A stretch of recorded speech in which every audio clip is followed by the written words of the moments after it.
It is only through pain that we know we are alive. And this time, my friend, the pain must end.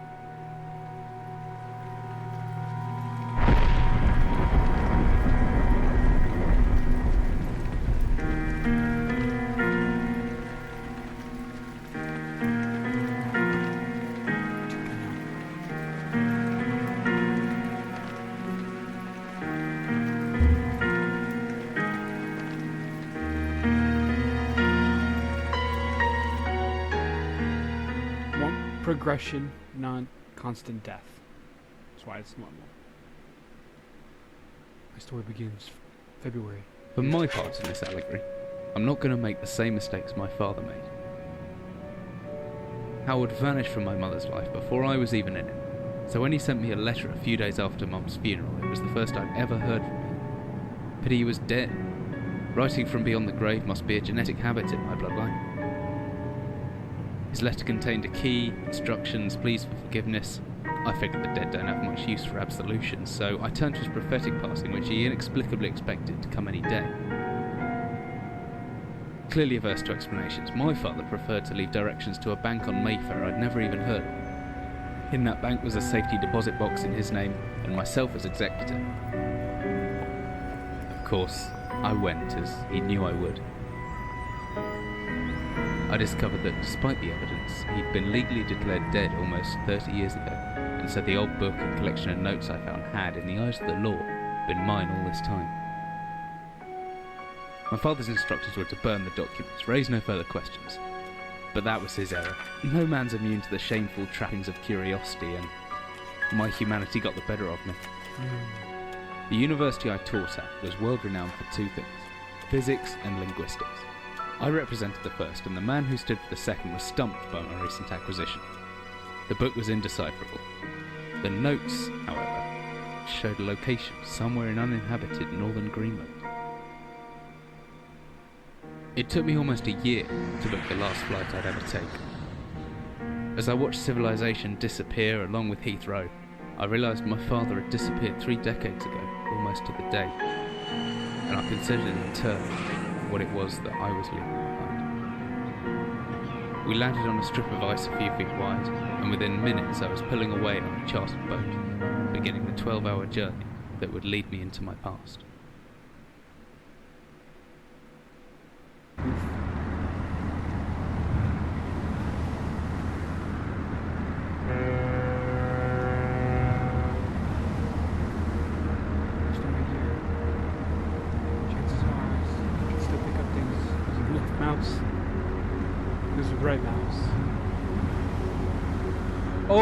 Oh, that's some horrible screen tearing.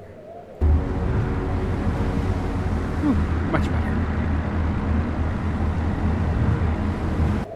So we need to increase the mouse. Yeah, it's better. Oh, I get throw stuff.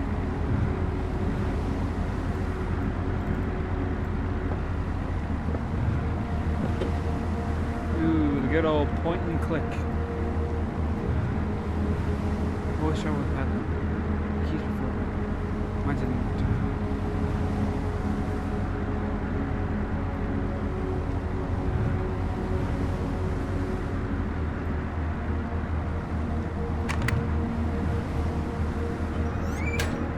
Oh, that's cool.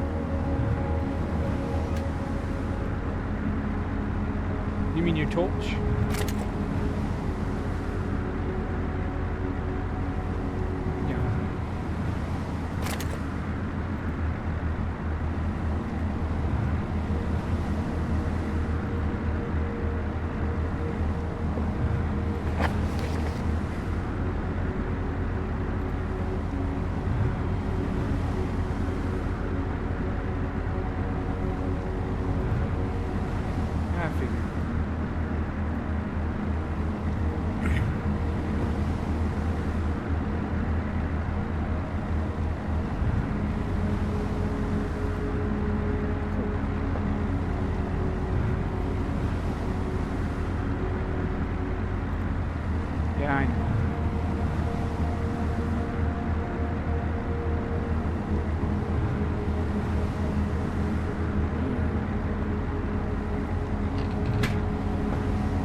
Dear Static, just a quick note before you set sail and leave me once again.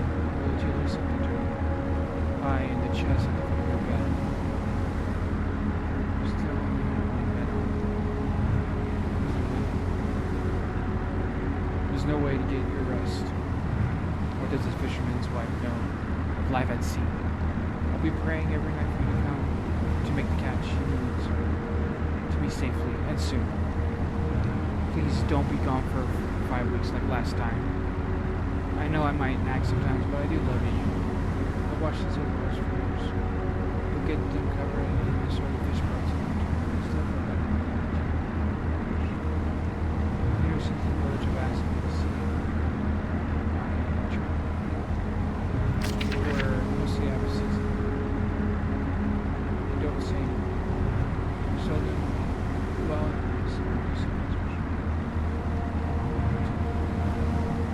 special treatment. Take care.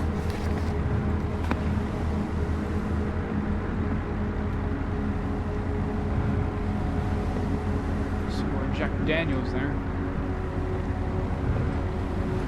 Yeah.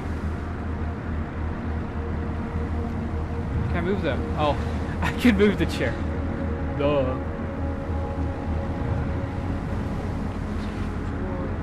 Torch. Hopefully we'll take shortcut key map. Do I not need the backpack? Guess not. As I step off the boat, setting out into the blizzard, discovering my father's past. I had no idea what to expect. Soon enough, to my concerns were justified. I don't know whether I lost my orientation or my respect first, but I feel lost feeling in my extremities soon after. I knew hypothermia set in.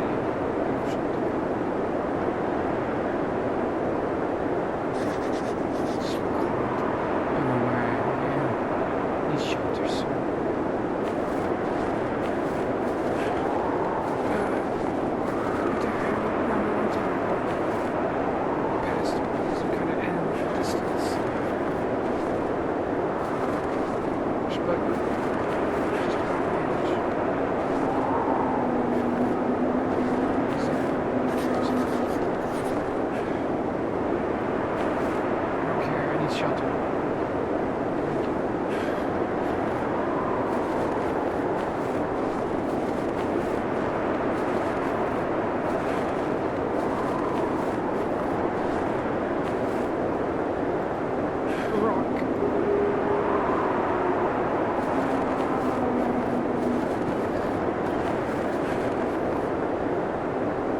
I wonder if I just stay out here if I die.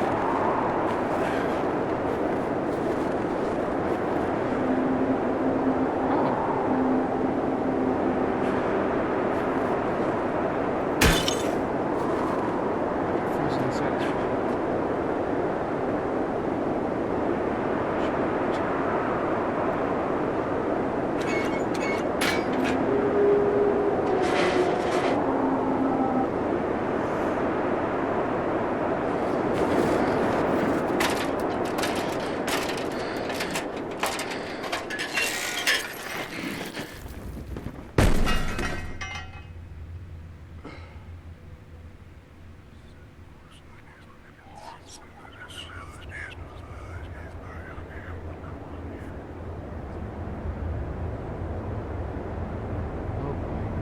Jesus, my head. I can't believe I fell that far and survived.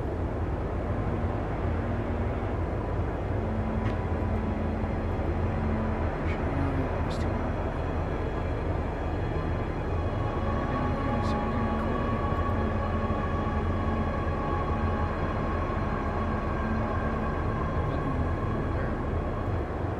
Could be something inside.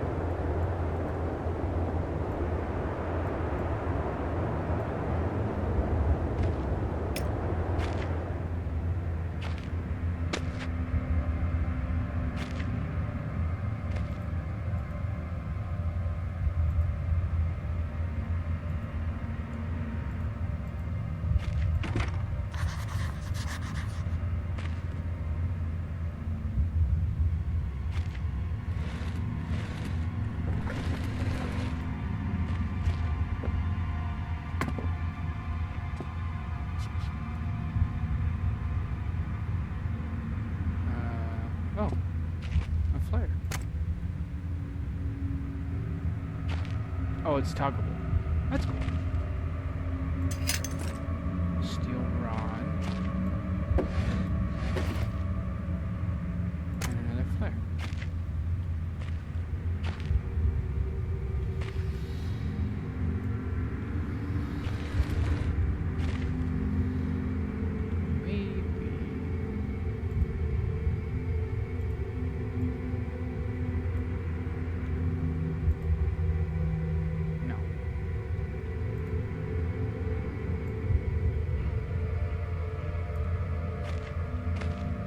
Still stuck.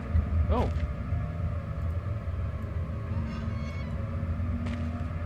Yo! Oh, hammer. I can swing the hammer if I hold left mouse.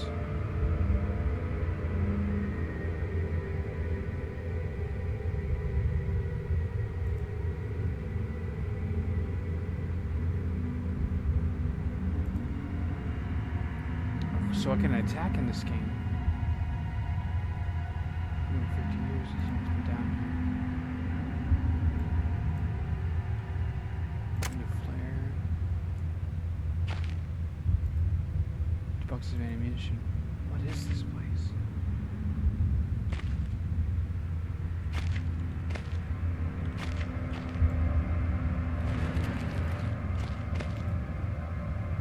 I've been up a long time. Pretty soft now. Pull them off to my bare hands. Oh, good.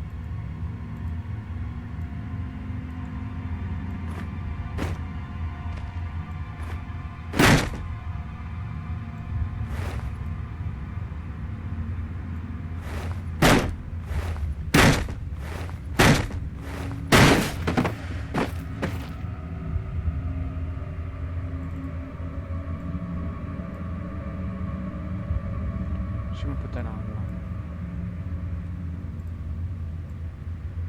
I forgot how these games work here.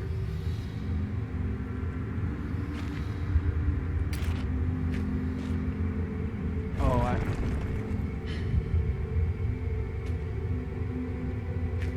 what was that?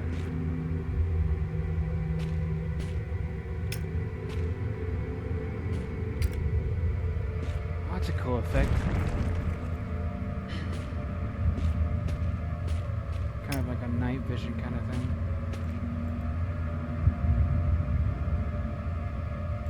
Out or in.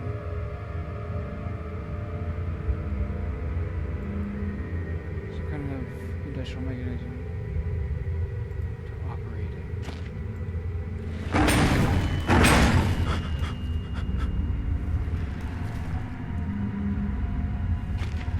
Well, who would have thunk it? Scary games are scary.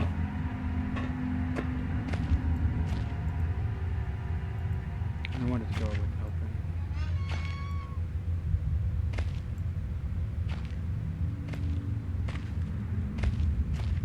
Okay, so what did that do for me?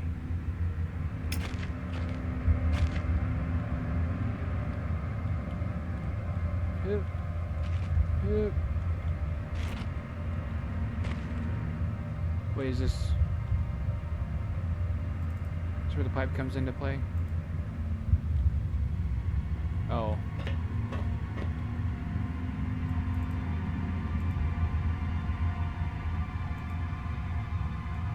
Well, you could pry open the doors. Oh, that uses a lot of battery power.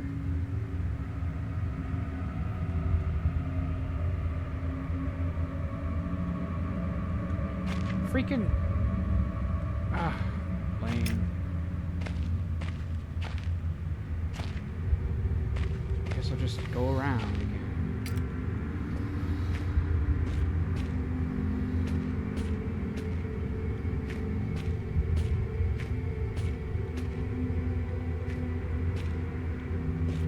Wait, is it just a circle?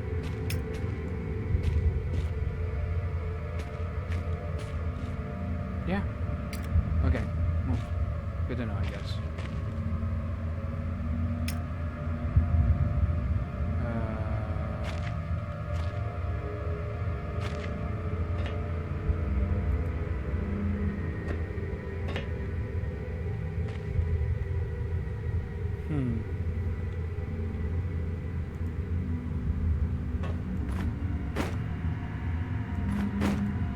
Will this do anything?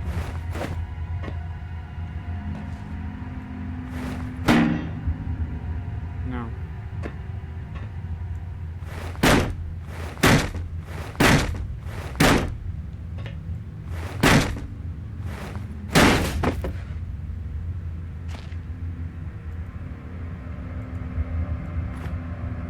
Oh, is that what we're trying to figure out here?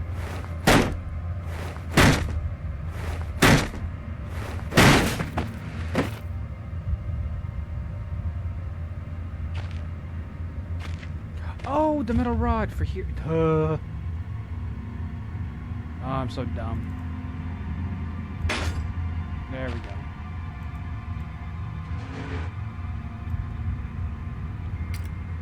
Oh, that's terrifying.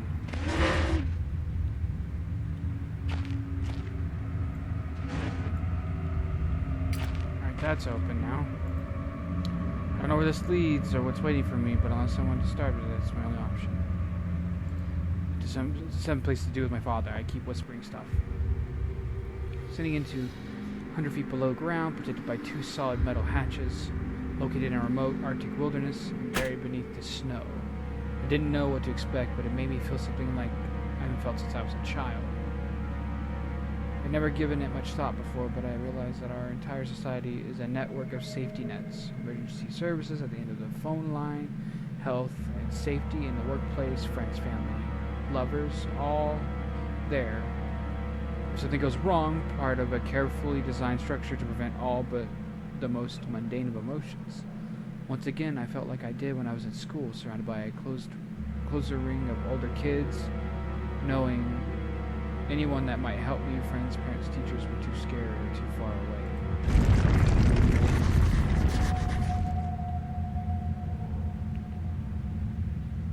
Goodness, dude.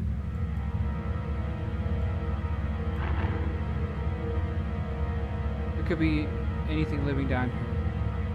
Heroics are for Hollywood actors and fairy tales. I'm not taking any chances. If I face off against anything down here, I won't last a second. Caution, still my only friends. If anyone or anything hears me, it'd be best I'd be best off staying low and out of sight until I know whether or not it's a threat. Pressing left control will give me a chance to hide in the shadows. I'll know I've got it right because of the blue tint to my vision. Plus, I should be quiet enough that I won't be heard unless something's right on top of me. Better remember to shut off any light sources, though.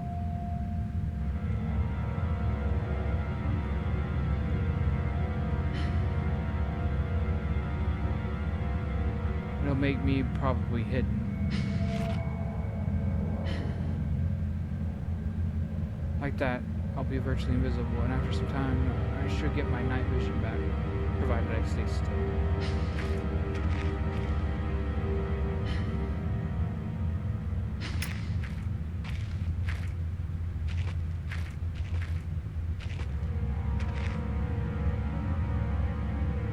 Oh, this game is good at scaring the bejiggles out of me, giving me a sense of dread. Well, we're looking for food, so...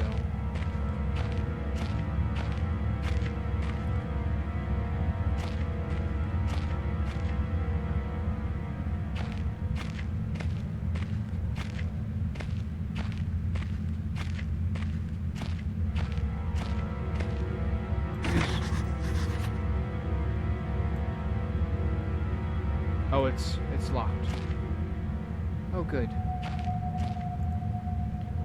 Old, they're still using propane lamps. Some juice left. Can we light it? Maybe not.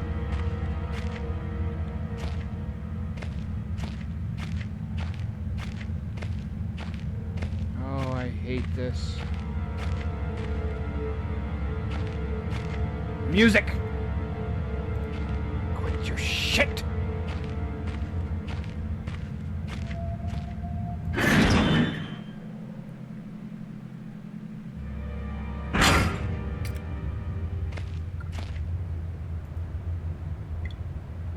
It's a military report dated 1945. Commander Bunker, Emergency Airstrip Zulu, weekly report, another unremarkable week in Greenland. Regular supply shipment received, standard emergency drills carried out, routine runway maintenance completed. Have ordered maintenance to be carried out twice weekly from here on in due to increased snowfall. 1 wounded. The 1 wounded figure is no cause for concern back in London. The Germans haven't extended their front line by 400 miles. 2 of my men were caught manufacturing cherry bombs in their workshop/army and succeeded in blowing off a couple of fingers. I take partial responsibility for this in that I allowed them access to the demolitions manual we keep in the storage room, and I'm sure that's where they learned the ingredients. As a precautionary measure, I have now locked up that manual in the chest in my office and will keep the key in my person at all times.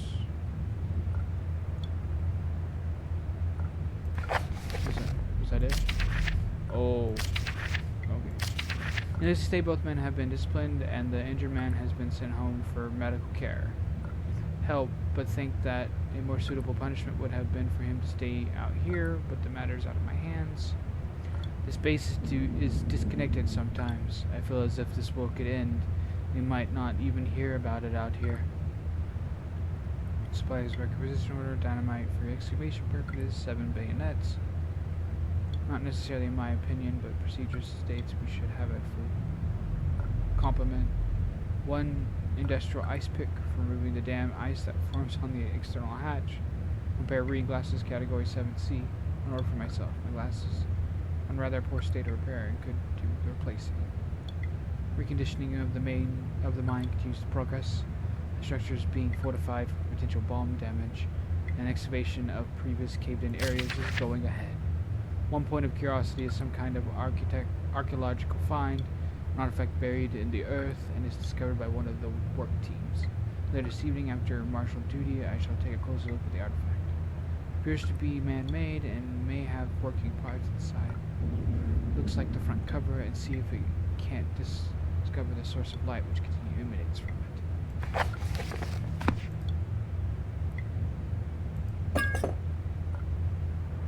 Don't know what that is. Here's the key.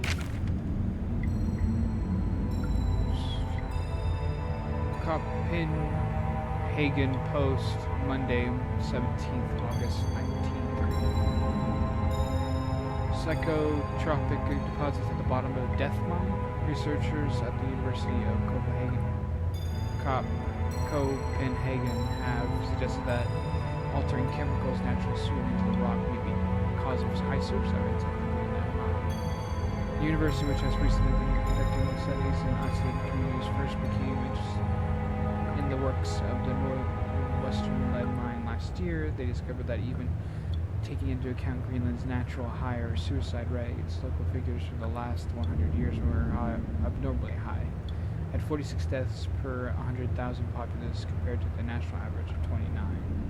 Further investigation, experts diagnosed in many of the minor symptoms in the common with the earlier stages of paranoid schizophrenia. This has prompted researchers to hypothesize that natural deposits of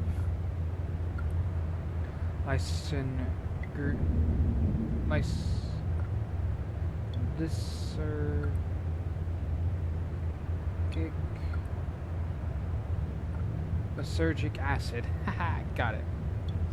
A pH 4 formula recently discovered to have hallucinogenic properties may be present in the rocks. Few locals were conducted to interview, but those who agreed to speak had their own explanation. Hindu spirits known as the Tungant live in the mountains. The university is waiting the results of the chemical testing. Continue. Which is good. It's good. And the game just almost shat itself, which is awesome. Move that chair out of the way. Nothing. Oh, batteries. Gimme. A battery. Wait, does that go in my light immediately?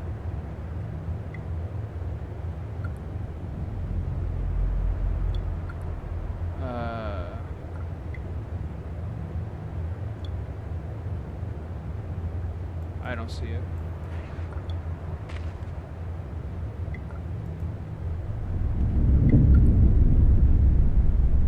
A man, an old man clutching something unseen. He is strange, and yet he is no stranger. Never seen before, still I know this man before he is Howard. I call him Father. Oh, what the hell? What happened? I don't know if that was such a good idea. The basic work desk been converted into a functional office at some stage in its history.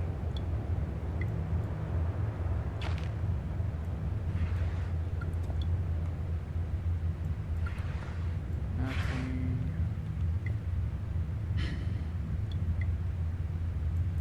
Really cool if like something fell out. Didn't think so.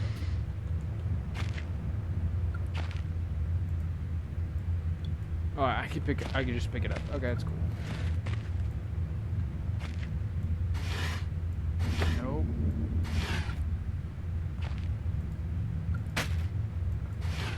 Beef jerky, I'm guessing for health.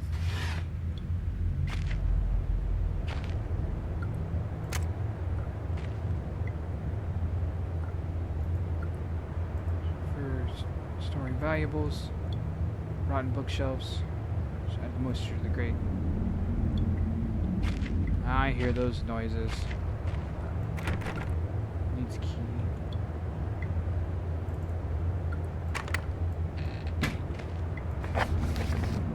Explosives, 1923 edition. Make a bomb.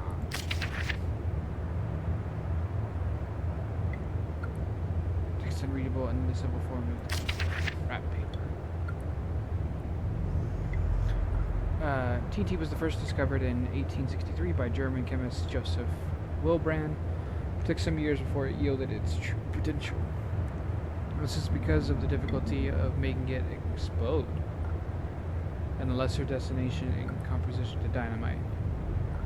The main advantage was discovered by the German Navy, who employed TNT's relative explosion stability in order to cause massive damage to British warships inside a ship's armor, rather than exploding on contact, as did other ships. Armstrong's mixture included in this book as more of a point of interest, viable chemical mix. The current formula exists as somewhat of a legend in modern pyrotechnics, referenced by those knowledgeable enough to stay away from it. It's death mix. Chemical volatile make it unsuitable for almost all potential applications. This mixture can be carefully and slowly mixed to the chemist. Silver can subsidize for some, while all the beryllium to slightly decrease sensitivity.